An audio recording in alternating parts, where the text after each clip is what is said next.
Hi, my name is Ken Asselson. I wrote the Microbiome description website, and I'm going to show you a feature which was asked for from a reader, which was sort of an interesting request. He asked, okay, which probiotic should I take to reduce or to increase something like D-lactate or propylene or some other things which, from lab tests, he is too high or too low in, and he wants to improve it. So which probiotic do I take? I stopped a moment and said, wait a minute, I don't have any of that information on my site in terms of article citations from the U.S. National Library of Medicine. The information just is not there. But suddenly the light went on. I said, okay, yes. And I gave him a frank response. Yes, you can figure that out by going over to KEGG, the Kyoto Encyclopedia of Gene and Genomics. Why?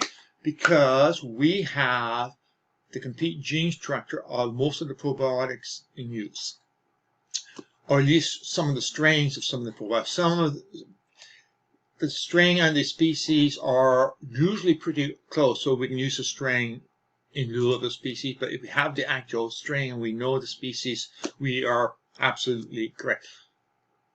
Long story short is we know which genes are involved. We know what these genes produce and what these genes consume. So if you want to increase your or reduce your D-lactic acid, you could be looking for enzymes that reduces D-lactic acid.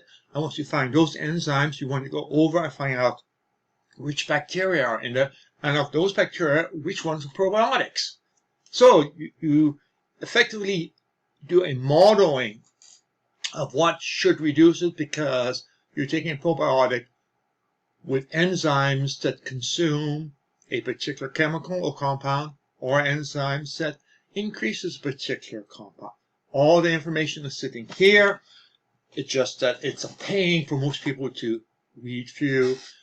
Fortunately, being a database guru, with 40 years of experience doing it, I was able to do a little bit of magic using the same data source and create a wonderful new page. And if you go over here underneath references, under library, you'll find changing a compound by a probiotic.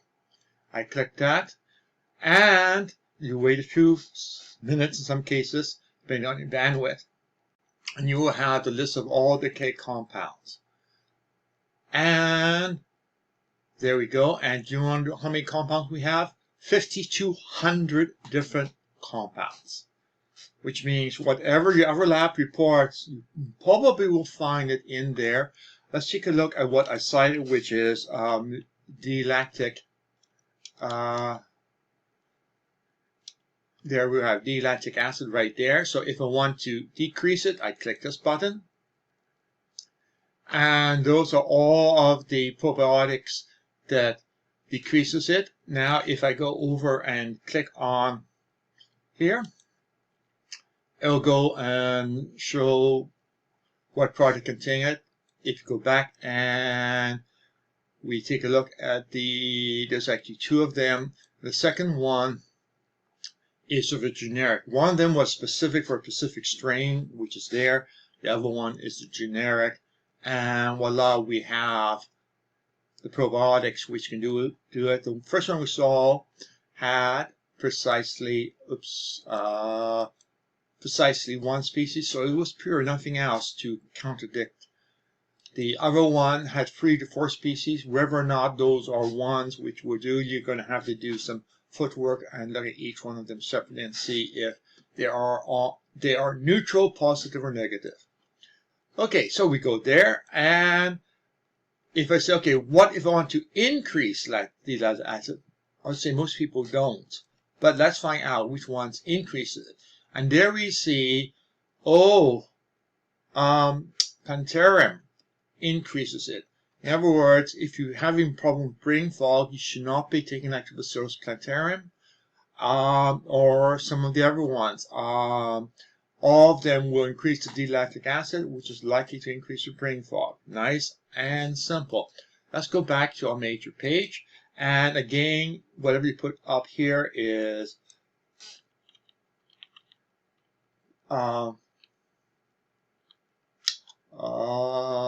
let's go and take a look at what he asks about. The reader actually asks about this substance here, and of course, as you can see, we have a fair number with 58 items there, so it means having to scan through and see if we can find the one you do it. You can do it a variety of methods. You can do it by table, or you can look at all of them at one time. And all of them have somewhere buried in them what we're looking for, which there it is, all by itself. So he was wanting to know things that will increase it. There are the things that will increase it. And if you want to decrease it, there are the items there. So again, we're not doing actual clinical studies showing that it does. What we are doing is we're using something called modeling, and we're using modeling based on the genes in the probiotic and the enzymes those genes produce. Conceptually nice and easy. In absence of other ways of doing it, you can't beat it, because it's basically connecting a series of dots together. Bacteria to genes to enzymes to a compound. So make use of it. Remember, we have a horrible 5,200 items listed there at the moment, and if I do an update on the database, which I'm hoping to do in the next week or two, you may have even more.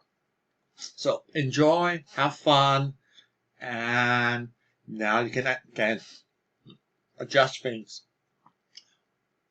from a oats test or from other things without any of the speculation. You have an extremely reliable estimator of which probiotics you should be using.